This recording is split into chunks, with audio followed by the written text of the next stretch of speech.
If you enjoy listening to career conversations, why not become a member of the Royal College of Physicians of Edinburgh? Our membership provides you with access to the RCPE educational portal, the live evening medical updates, and you have options to view the symposia both in person or online. If you would like to learn more about this, please go to the Royal College of Physicians of Edinburgh website.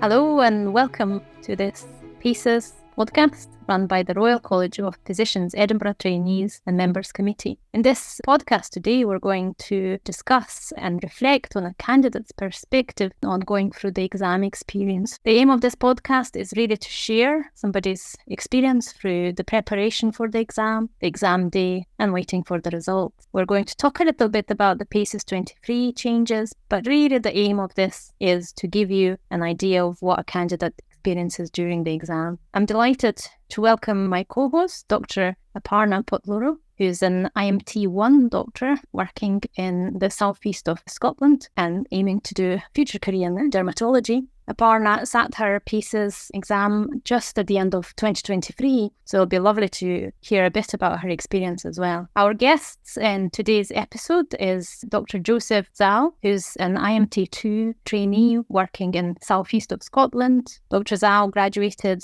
from medical school in China back in 2008, and initially he trained to do neurosurgery and then moved to the UK, where he gained academic experience and also moved from a surgical career to a medical career, transiting through different clinical jobs. Dr Zhao sat his PACES exam recently, and today we're going to find out a bit more about his PACES 23 experience. So thank you both for joining, and I'm looking forward to hearing your experience. Joseph, I would like to start with kind of an open question. Just tell us, what does completing the PACES 23 exam means to you? For me, it's more like in my stage of training, I need to apply for ST3, or if not this year, will be next year. So I do need to pass and get through MRCP diploma for my future career progression. So I think that's the main importance or significance for me taking the exam, the PACES. And was there a specific thought particularly given to kind of the timing when you sat your examination?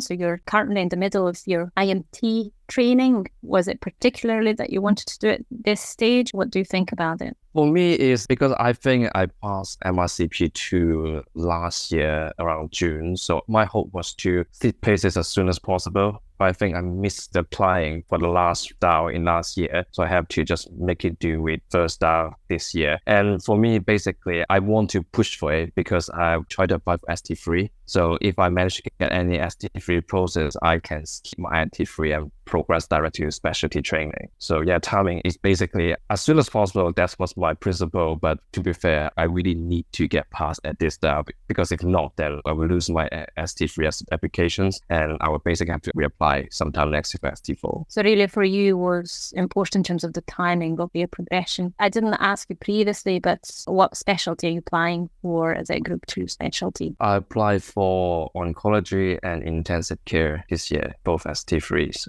So we're going to move on and ask you a bit more details and just get to the nitty-gritty about the exam itself and how you prepared yourself. Aparna, do you want to take on? Yeah, so I'm going to ask you a few questions about your preparation for the exam. What was your experience of applying for the sitting? Are there any pitfalls to avoid in particular? I think from my personal experience, the most tricky part is that you know the opening term. So you just apply during that time, but you don't really know whether you can get a place in that DAO. I know they keep saying that they will prioritize trainees. You're likely to get a place, but you never know. And you also don't know which day your exam will be if you get given a slot. So it's a bit difficult for me to plan my revision. I think that's how I feel at the very beginning. And in my case, it was I think I applied in November, and then I was waiting until maybe mid-December, then we suddenly get a day in early February. which I was panicking because I thought that I probably want to spend like 2-3 months of time preparing. And by the time that I know, and I probably only have like a little bit more than 2 months. So it was a big panicky. So I think that the best thing to try is that when you apply, you probably need to have the preparation. And what if they just give you the first day of that time period? You probably want to walk towards that. And if you already decide to apply, even if you might not get a slot, I think it's better to start planning your time, revising, reading study materials, watching videos, which is what I do, and walk towards that. Because once you get the day, you need, I spend quite a lot of time doing like tests, practicing with the person that I partner with. And so, yeah, I think that's how I think is important. Yeah, I completely resonate with what you said about there being a short window for preparation, because I applied in July and heard in August that my exam was in October, and then, the panic and the cramming really started. So, I completely hear what you're saying. And in terms of the timing of the exam, did you have any on-call shifts? Did you have to swap any shifts to accommodate your exam, or were you quite lucky with the timing of it? I think it was lucky that my placement was in intensive care during this block. So they actually have, and I was based in the Western General, which they are quite good.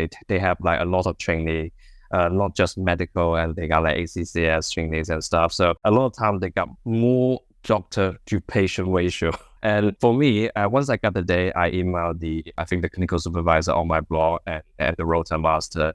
And I so basically they already granted me like exam day for study leave, and they give me 5 days before that just to prepare. So I think it's lucky that I was in this setting. I know for sure that if, for example, like in my previous block in respiratory or in gen meds, the intensive rota it would be really difficult for me to actually get exactly the time off that I need. So yeah, that's some really good kind of advice about, getting your leave sorted and telling your educational supervisor to support you there. And whenabouts did you start your revision for PACES? So it is actually a little bit of the downfall that I actually start a bit late, because I already make plan for Christmas. I got family coming to visit. So, but I started to watch like exam videos by the time that I know that, I think about mid-December, that's when I know that my exam day will be on the 8th of February. I spent about like 2 weeks just like watching a lot of videos to make sure that how I understand like exactly how the section is going to be run, what kind of like a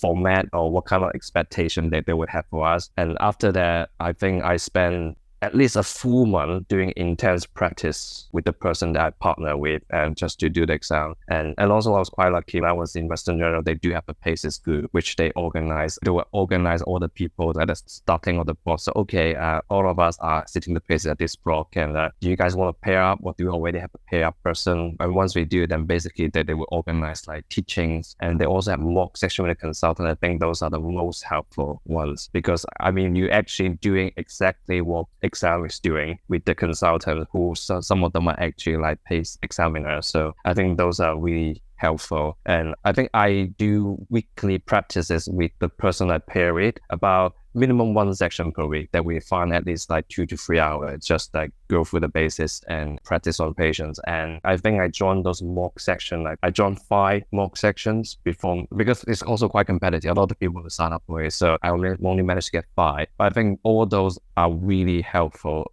contributing to the overall experience I have when I actually attend the exam. So you mentioned quite a lot of good, study methods there with your PACES partner, and also with the PACES study group, and the videos you were watching as well. What would be your top practice tips, and do you have any particular pitfalls which you would want to avoid? The pitfall will be, I think the things that probably want to try to avoid is being too robotic, because I remember is at the beginning, I read briefly about the instruction of how the exam format going to be, what the station is about, and I watch video. I take notes on how everything's done. I try not to miss anything. And then I think at least for some time, become overly focusing on not to miss certain things. And I think that overall, it makes me feel like really nervous. And every time that, when I do practicing, once I walk out the room, I say, oh God, I forgot about this, forgot about that. But I think that it's good to make a really simple note with bulletin points about, so for example, the respiratory station, what are the way that we need to take off, but really briefly, and try to follow the one single kind of rhythm. You do everything repeatedly the same. But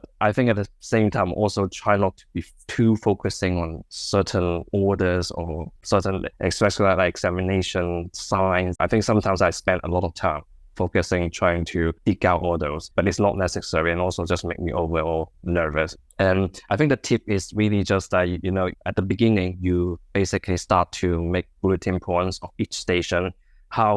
Just like if I just come into it for the first time, I'd have no idea what this patient is. So what would I do as a basis? So it's like a routine kind of thing that you just keep practicing over and over again with the peer person I have. And I think in the end of it, I think a lot of stations, basically, I just go in and I just start doing my things without thinking too much. And I do miss like certain examination points. It's just like really minor points.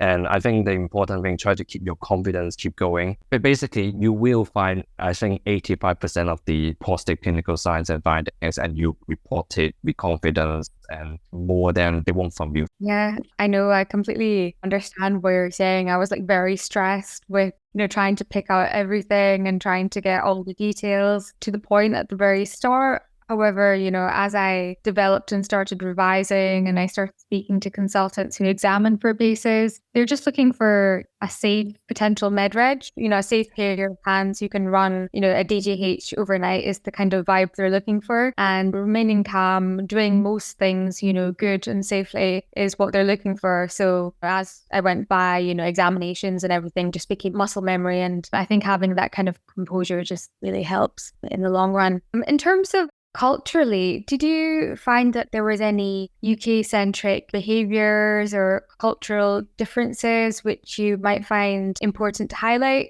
As somebody who graduated from abroad, it would be good to get your perspective so that, other people in your position might know how to navigate this if they were in this position in the UK. Yes, I do think that it is really like UK culture based, the whole PACES exam, because the examiner who look at you are basically UK consultant and the patient are UK patients, and what they expect from you is like an average UK doctor. I worked in NHS for 5 years, I think, before I start taking on my IMT training. So I do develop like what I should do and what I shouldn't do as a UK doctor. But if you turn back time, say when I just freshly finished my trainings in China when I first moved here, I think so many things are different. So for example, addressing concerns. This is something that as an international medical graduate that we don't really, we do, but at least we don't do it to the point that PACES will, or how the UKs will require us to. For example, if to just say that you don't routinely ask the person, is there anything else you might be concerned of? Because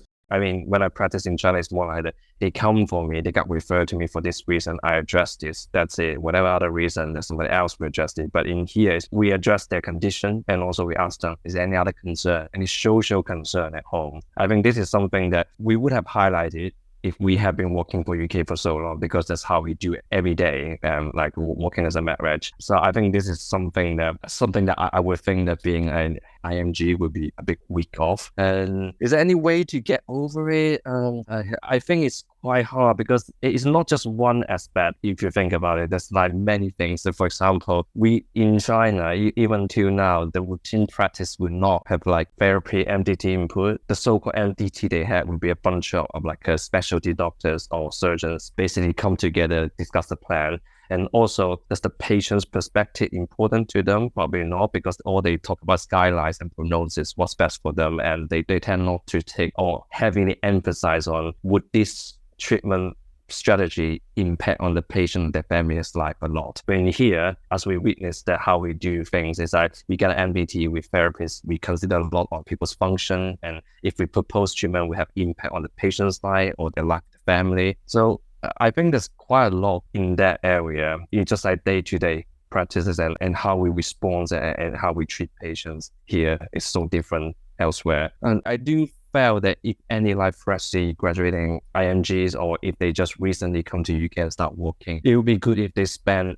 at least a couple of months like doing like clinical observer or shadowing and at least observe how the culture is, how people do things here before they attend places. Because otherwise a lot of things that, from us, we probably we spend a lot of time doing it, and for us it's like a routine kind of thing. But as an IG that firstly come from abroad or have limited experience with NHS, it would be quite challenging to catch all those points, I think. Yeah, that's a really good perspective. And Thank you so much for talking about your experiences with that. I think having gone through med school in Edinburgh, asking about patient concerns was, taught from literally year one of medical school. We got always told to ask about ideas, concerns and expectations. And, in every OSCE assessment we had, we were expected to always ask about those. So when, having sat PACES, that wasn't a new thing to have to do. So I can imagine it must have been hard to learn new things and incorporate it into PACES examination. Did you find that working in the UK, you were able to kind of develop that, or did you have to actually practice a bit more and do a bit more reading around, the kind of communication skill side of things and the kind of MDT side of things as well? Or I think definitely needs more than just working in UK, because going through my years of working in NHS, and at the beginning it was quite a struggle, because there were times that I have colleague feedback or patient feedback says that the doctor is too honest. That's just a nice way to phrase it. Some of them just say that the doctor is too blunt, and I think it's just how the way medicines were practiced here and elsewhere. And also I think in here we emphasize a lot on individualism for the patient. So whatever we propose or we recommend for them also need to fit their life agenda, or how the family and the patient gonna take this forward. So for me, it definitely takes more than just participating in MDT. And to be fair, when I was in London, I was in communication courses, which is recommended to me by my consultants. And I went to a few of those. So basically over time, you slowly to pick up, just sometimes just have to phrase things in a different way. I think in here, what they expect is that we need to deliver a message in a way that is acceptable to the patient and the family. But we are not allowed to withhold information or give less information. We have to deliver the exact same information, but in a way that is acceptable to them. And sometimes just need to walk around with many different kind of expression just to take in the message. But that's the only way to do it. We can't just come in and say, oh, you have cancer. Usually, I think over the years, I learned that. So basically, we will start to actively listen to them. So you have a scan and have anybody tell you the result, and, leading to what do you think that it might be, something like that. Slowly, basically guide them into realizing the issue themselves. I think a lot of times that's what I've been doing when I'm doing patient conversation in actual clinical practice. But it definitely takes more than just participate MDT. I do go to a few courses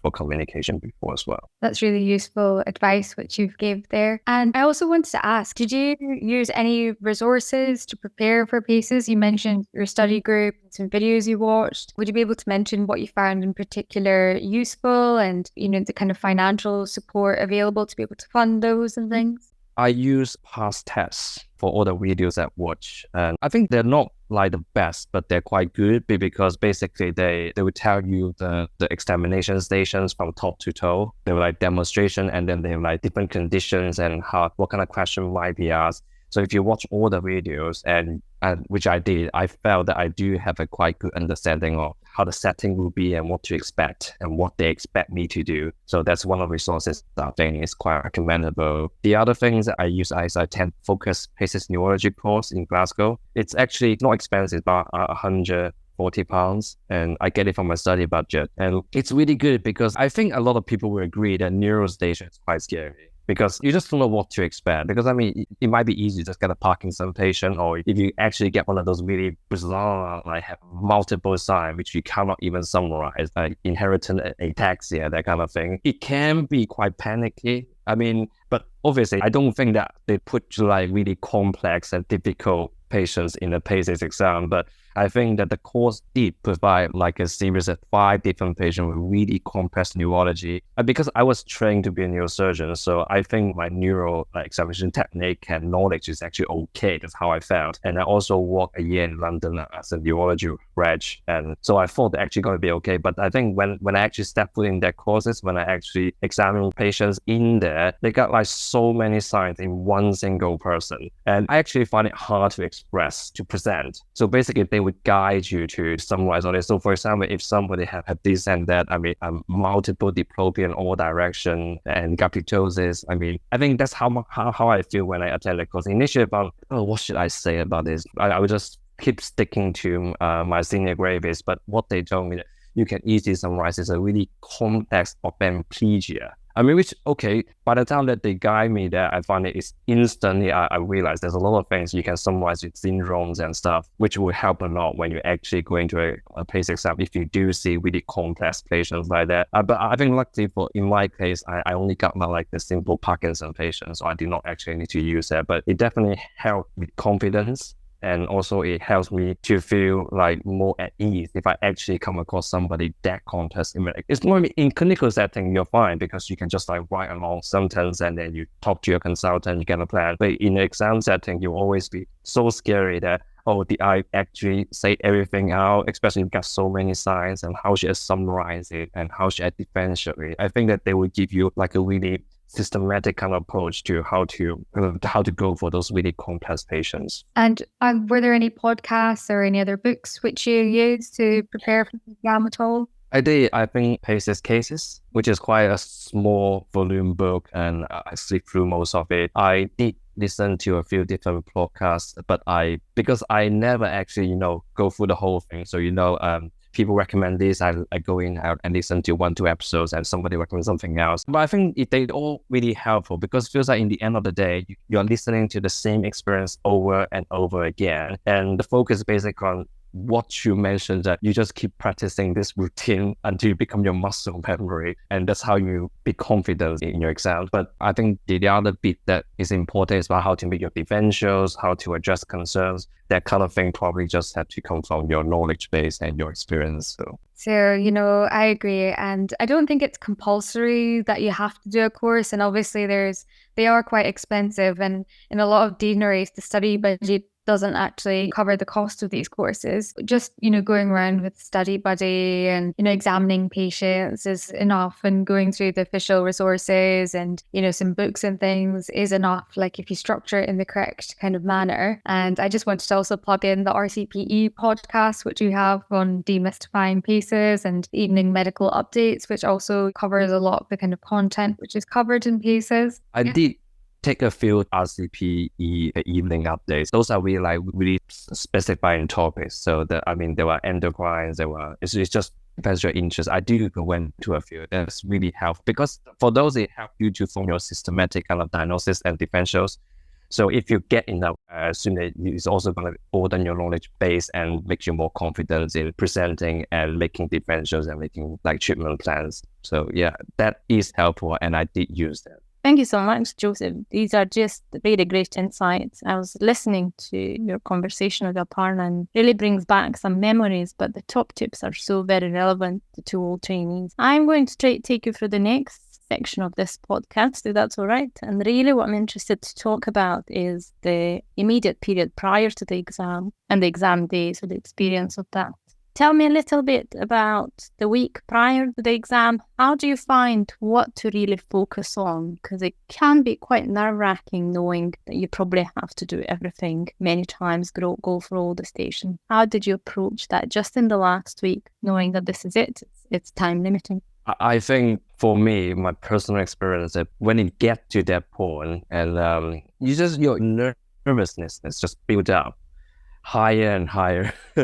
But also that I think that I just do what I did usually, because my pairing person did ask, do you want to do intense practicing? Because we do have a few days off before that study leave. And then I did practice with him twice in that week. Normally we do once, but sometimes we do like once or twice a week. That we practice twice, and we go through all the station basically in each practice. But that's it. He did ask me, do you want to do more? And then I think that I was just at the point to just feel that would it make any difference, because we've been practicing for weeks. And to be fair, by the time we get to that stage, like we mentioned earlier, a lot of those examination and those response become like muscle memory. You just start to do things once you enter, and as you're picking up positive sign, your head is already formulating what's the most likely diagnosis. And by the time you have that, when you present it, you already like basically spread out with that as a center and all the differentials, all the things. So I think it was a bit nerve-wracking, and I tried to stay calm, but I think that I forced myself to watch all the video from beginning to the end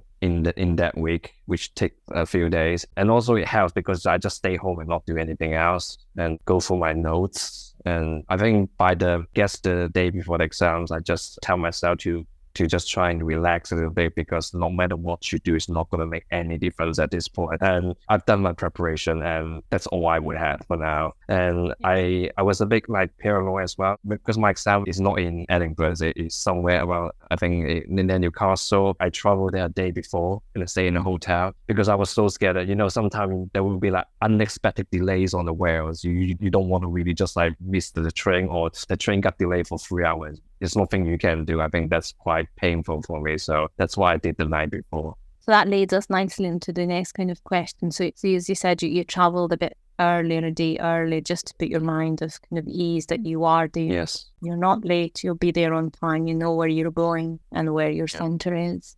And that was quite important, because again, that has the potential to decrease the anxiety prior on that exam date.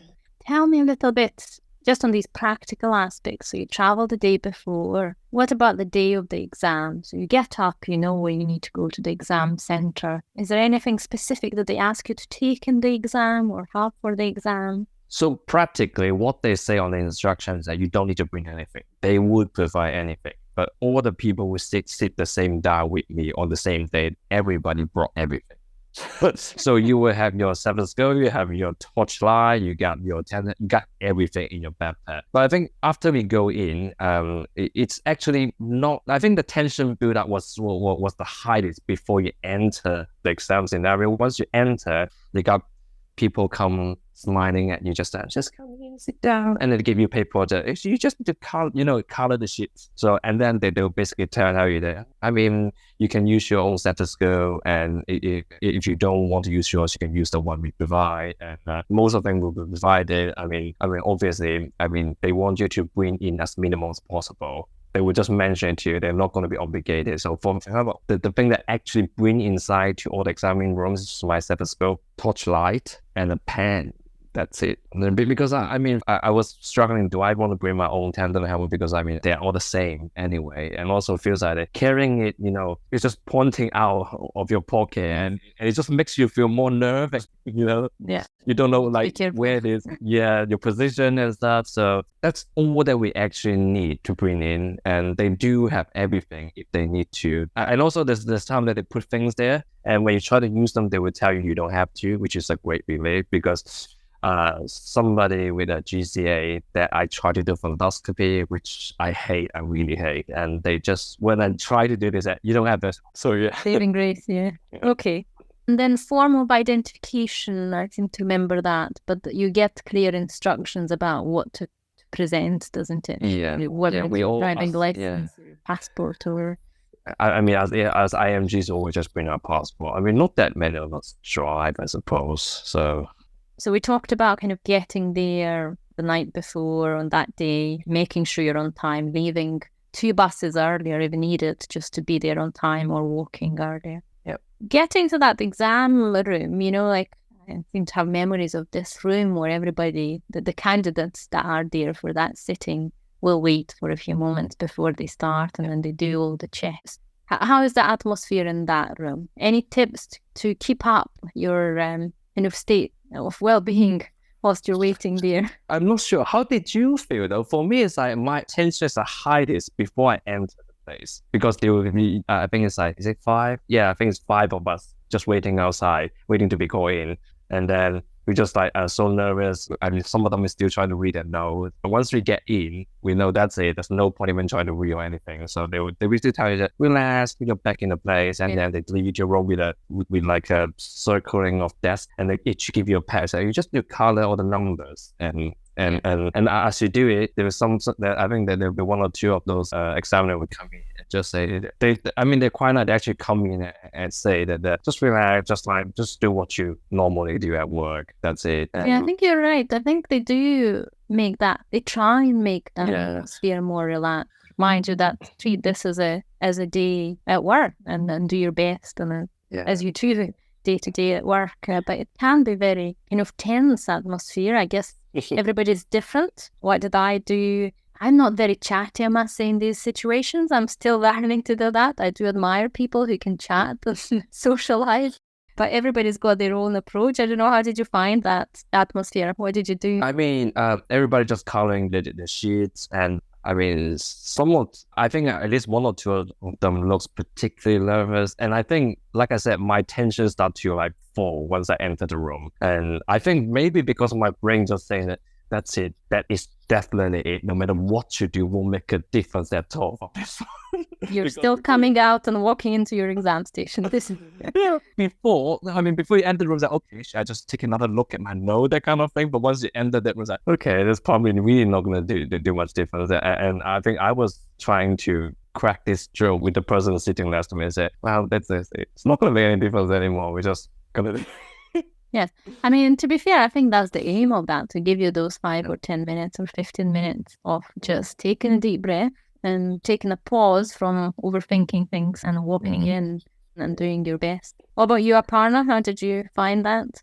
So the day before my exam, I think my anxiety was through the roof. I wear like a sports watch where I can monitor my heart rate, and it was honestly going up to like 160. Like I felt terrible. And like yourself, I stayed in a hotel, and my husband, he was very nice and drove me to my exam centre because it was way up in Aberdeen and things. So he came along with me, and I slept well kind of the night before the exam. And then the day of the exam, I felt weirdly quite calm, which was a good place to be, but I don't know, I just felt quite calm randomly. But then my husband, he was super duper nervous. He really wanted me to pass so that I didn't need to practice on him anymore. And I think the exam room, like when we were waiting there, it was quite calm. Like, you know, they were giving you pep talks before, and, you know, the colouring in of the sheet with your candidate number and things. It was like oddly quite therapeutic. And my centre was, you know, they were very well organised and things. So I think that all helped. But I don't know, I think I kind of got all the nervousness out the way, out of my system the day before. It was a bit random, but like I felt okay on the day of the exam. Interesting. Everybody has their own kind of mechanisms of coping with the stress and alleviating it. Well, I then passed the stress to my husband, who was then like, you know, a rock of anxiety. Yeah. Very interesting. So we talked about dealing with these nervous moments and the peak of your, I guess, anxiety before it. Joseph, tell us a little bit about your thoughts on the organisation of the exam on the day, the stations, the examiner's approach. Was it what you expected, and what you saw in previous examples, what you were told, or did you have any big surprises? I think honest experience, there were good examiners, there were bad examiners. Depends on their mood. I think sometimes just luck. And I think I was relatively lucky. I think like most of my examiners are quite good, and they're in a relatively good mood, I would say. So a lot of times I would actually feel like that as I presenting, as I making differential, the question they ask is guide me to basically give the answer they want. You can feel it. I mean, they will be asking, what about this? Or have you considered this? So basically they will lead you to maybe to try to focus on a slightly different differentials, or maybe there's a management approach that you have not actually taken into consideration, that kind of thing. So most of them are quite good. But one of them is actually a little bit aggressive, not in a mean way, but I think he tried to hammer something out of me. And also I panic.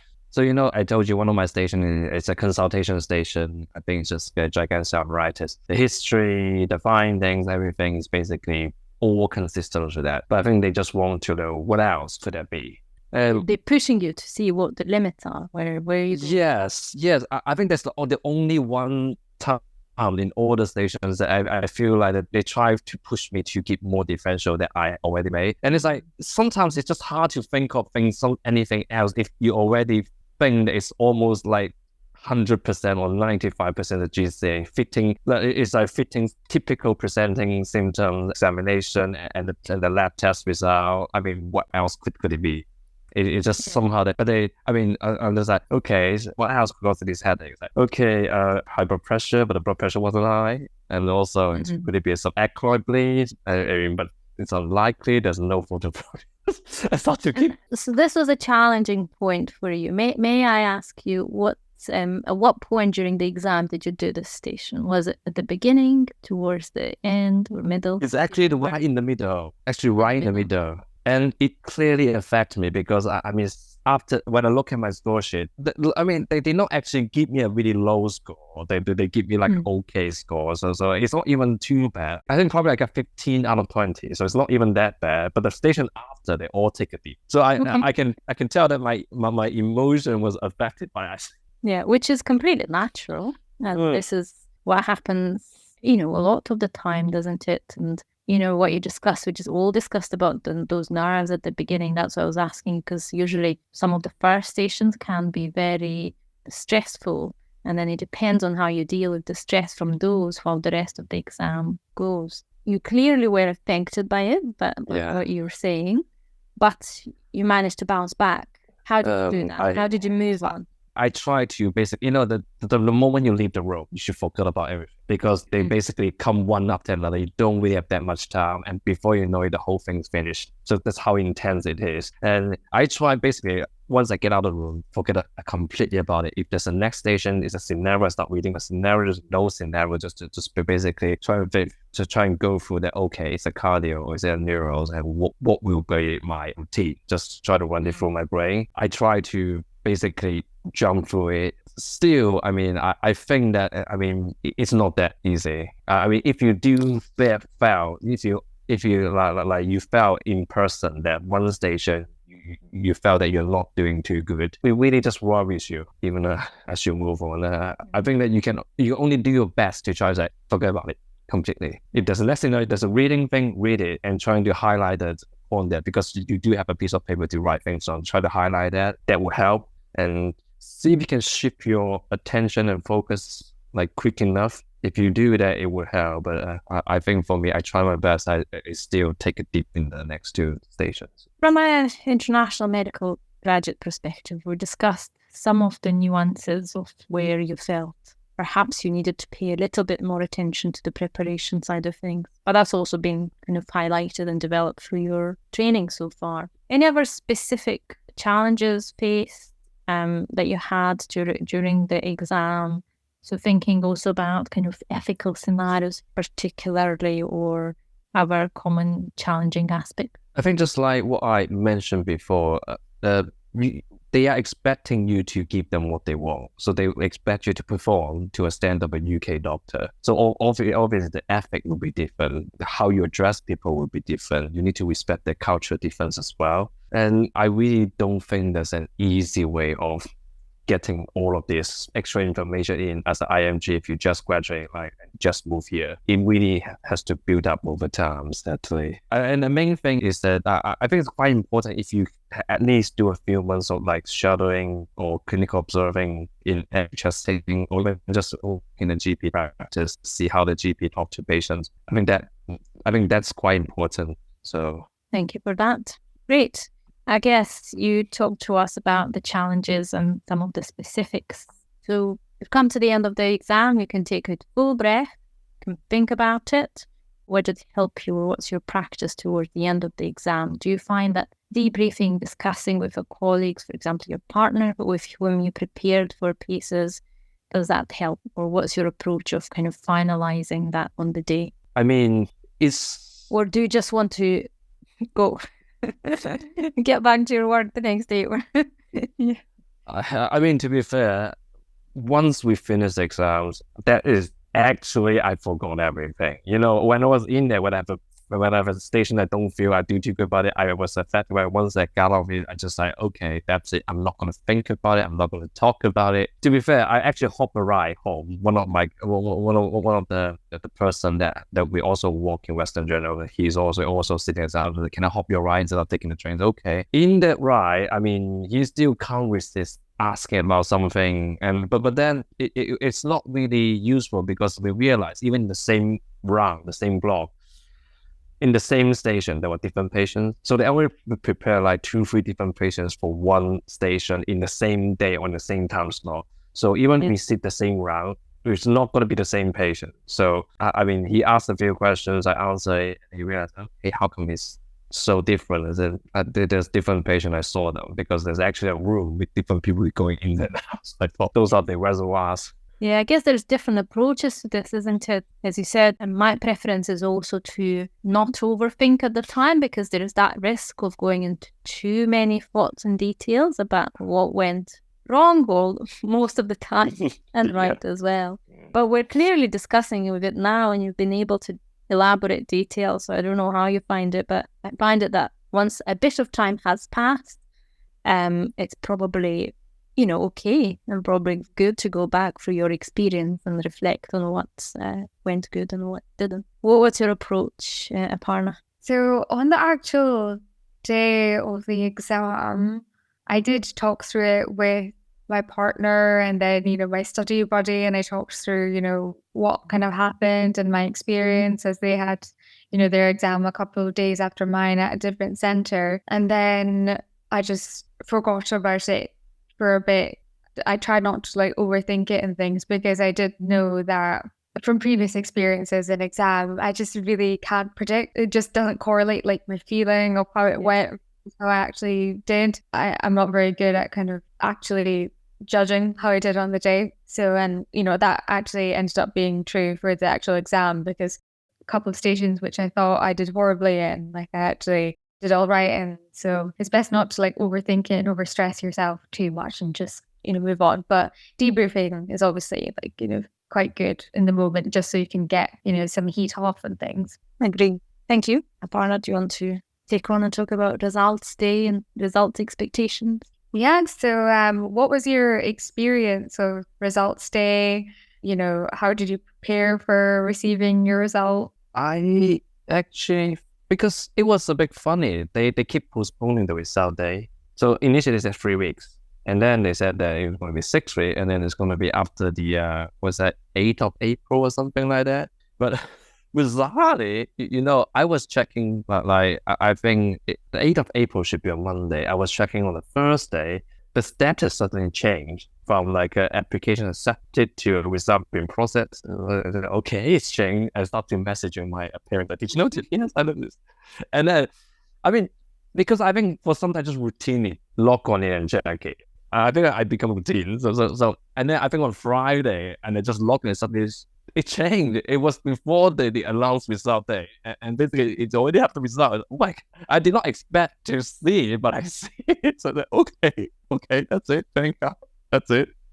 And I started messaging people. It's have you guys checked if the result is out? And then people start checking, and I did not hear much back from other people. Nobody talked to me about their result. I had a similar experience as well, where ours was the kind of first sitting of the PACES 2023 exam. So I did already know that, it would be kind of early December, end of November by the time I heard back, which would have been quite a number of weeks. I think they wanted to have everybody sit their exams, so they had an idea of how the new exam was progressing before they released the results and things. So I knew there was going to be a big delay, but they actually hadn't confirmed an actual date of when we would get our exams. And then I heard from somebody that the status had changed on the portal from, having sat the exam to processing. So from then on, it was genuine kind of terror, anxiety, where I was checking the website, checking online forums, asking friends if the status had changed from processing to the results. And the status had changed on, it was either a Thursday or a Friday. And obviously they didn't release it then. They kept it. I waited the weekend. So this anxiety was ongoing. And then it was on the Monday that I heard that the results had come out. And I was in work at the time when I was trying to log on to the website from work. And, everybody was obviously trying to go onto the website. So it kept on freezing due to high volume. It was such a nerve-wracking experience, genuinely. It was, when I was speaking to my mum afterwards on the phone, she was going, "You sound exhausted." You said, it was quite an experience. Yeah, we've been there. We've done it. We've opened the results.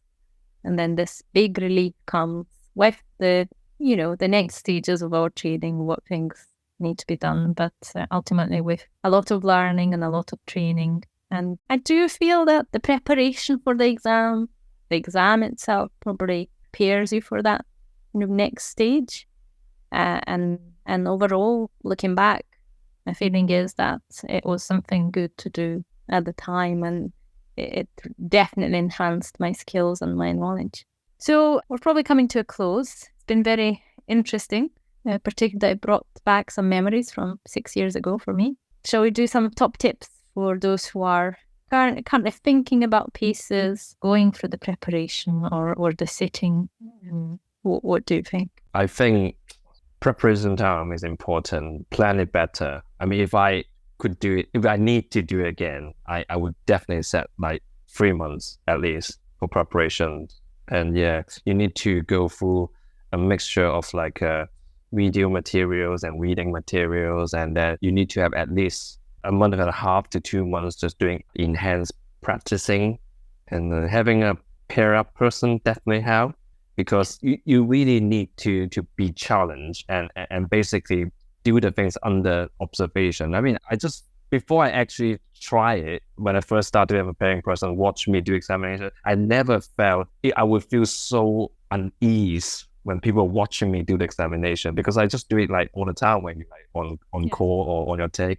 But having somebody just stand there to watch you without even saying anything, just panic. So that takes a lot of time to get through. Yeah. And I think, having a paying person, and if you are in any of the major hospitals, they have like organized PACE studying, teaching, or practicing, always go to those, because I think the consultant section helped me a lot. It's practically like a mock, and keep going through the mockings, and you can see how yourself improve as well. From the beginning, just feels like you don't know what you're doing till the end. Basically, you have like a practice routine, and you have like a muscle memory to basically whatever you say out, how to present, what to say, and that helps with confidence as well. So I think those will be the top tips and for me.